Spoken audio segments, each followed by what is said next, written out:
Di bab sebelumnya, Sun Gokong telah menghajar habis-habisan Keratumpe, sehingga untuk kali kedua, Keratumpe harus menerima kekalahannya. Kerasakti, tak pernah berhenti, bertindak sesuka hati. Melalui pertempuran yang sangat sengit, akhirnya Keratumpe telah dikalahkan. Mengingat sifat Buddha yang sangat welas asih, Sun Gokong mengampuninya dan membiarkannya untuk pergi. Namun sebelum pergi, mereka pun sempat dipermalukan. Mereka dipaksa untuk mengakui kesalahannya, menyuruhnya minta maaf hingga bersujud. Setelah meninggalkan negeri Luosa, Keratumpe terus mengatakan kalau dia ingin balas dendam, sampai dia kehabisan tenaga dan kembali ke wujud semula. Mengingat Ratu Siluman sangat baik kepada Keratumpe, Dewa Alis Kuning pun menggendongnya dan berniat membawanya ke negeri Siluman untuk meminta bantuan. Setelah sampai di negeri Siluman, ternyata Ratu Siluman Ular benar-benar menolong Keratumpe. Setelah itu, dia mulai menceritakan masa lalunya. Pada 500 tahun yang lalu, dia adalah seekor peri burung yang bersama Panglima Kera. Dan cerita tentang kematiannya itu tidak benar. Saat migrasi musim dingin, dia dihadang oleh seekor siluman ular. Siluman ular ini sangat tergila-gila dengan kecantikan peri burung. Namun peri burung menolaknya karena dia telah jatuh cinta kepada Panglima Kera. Cinta ditolak, dukun bertindak. Tidak terima cintanya ditolak, dia pun mengutuknya sehingga peri burung kini juga menjadi siluman ular. Dengan wujud seekor ular, peri burung pun kembali ke pavilion. Akan tetapi, tentu penduduk tidak mengenalinya. Mereka mengusirnya dan melemparinya dengan batu.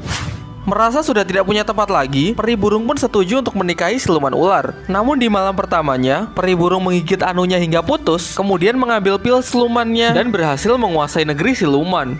Setelah selesai bercerita, Ratu Siluman Ular lalu mengajak Keratumpe untuk menemui para anak buahnya. Di depan semuanya, kini dia pun mengangkat Keratumpe sebagai raja dari negeri siluman. Namun Keratumpe mengatakan kalau dirinya masih belum puas. Dia masih ingin balas dendam kepada Sun Gokong karena merasa bahwa dirinya kali ini benar-benar dipermalukan. Kemudian Siluman Ular mengingatkan bahwa Sun Gokong itu sangat sakti, tidak akan ada gunanya mencoba mengalahkannya. Namun Keratumpe tidak mendengarkan hal itu. Dia tetap bersikukuh untuk membalaskan dendamnya. Di sisi lain, di pihak Sun Gokong, semuanya sedang berpesta pora. Gumoong menggelar pesta pernikahan untuk siluman gagak yang akan menjadi istri keduanya. Kita kembali ke negeri siluman. Terlihat Ratu Siluman Ular yang berusaha menghibur Keratumpe.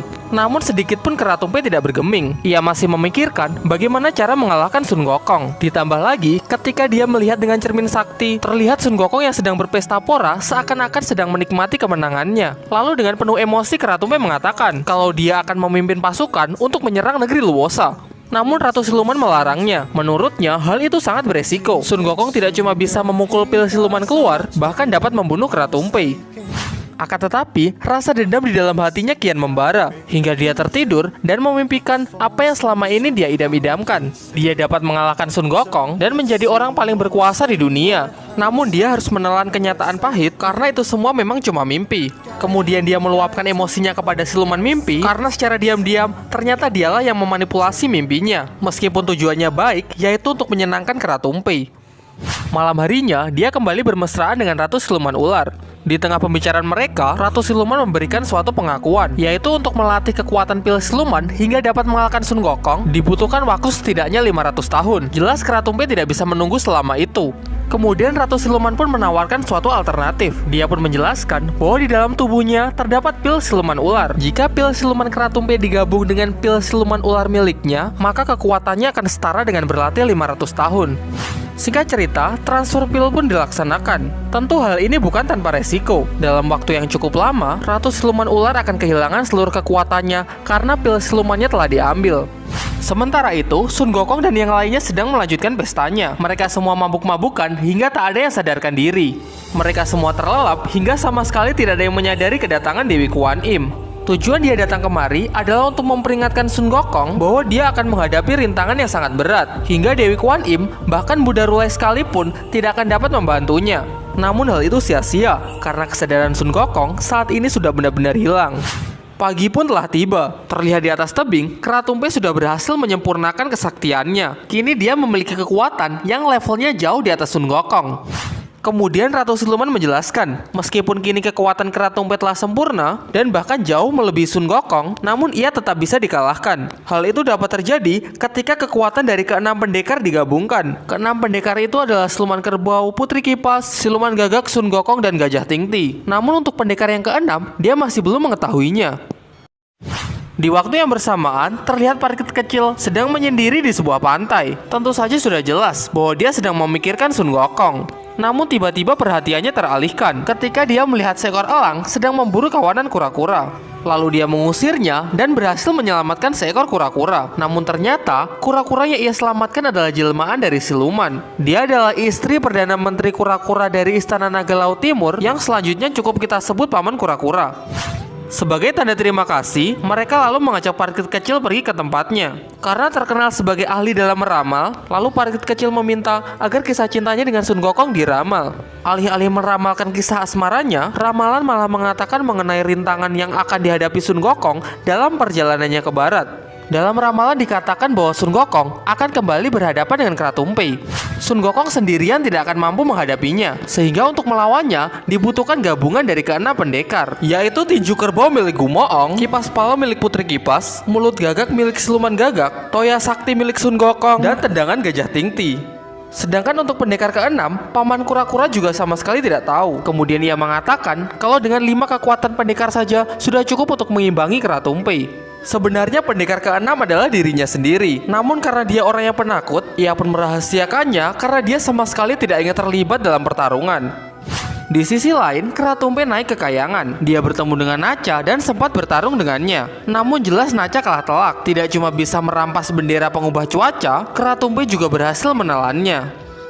Setelah kembali dari Istana Naga Laut Timur, Parkit kecil pun menceritakan semuanya mengenai ramalan Paman Kura-kura yang mengatakan bahwa Sun Gokong akan kembali berhadapan dengan Kratumpe. Ia juga mengatakan bahwa Kratumpe sekarang memiliki kekuatan yang sangat luar biasa. Dibutuhkan gabungan dari keenam pendekar untuk bisa menandinginya. Namun tidak ada satupun yang mempercayainya. Mereka malah mengatakan bahwa cerita dari Parkit kecil lebih mirip cerita dongeng. Tanpa menghiraukan peringatan dari Parkit kecil, rombongan Biksu Tong pun kembali melanjutkan perjalanan. Namun Gumoong bersama kedua istrinya berencana mengantar rombongan Biksu Tong hingga beberapa ratus kilometer.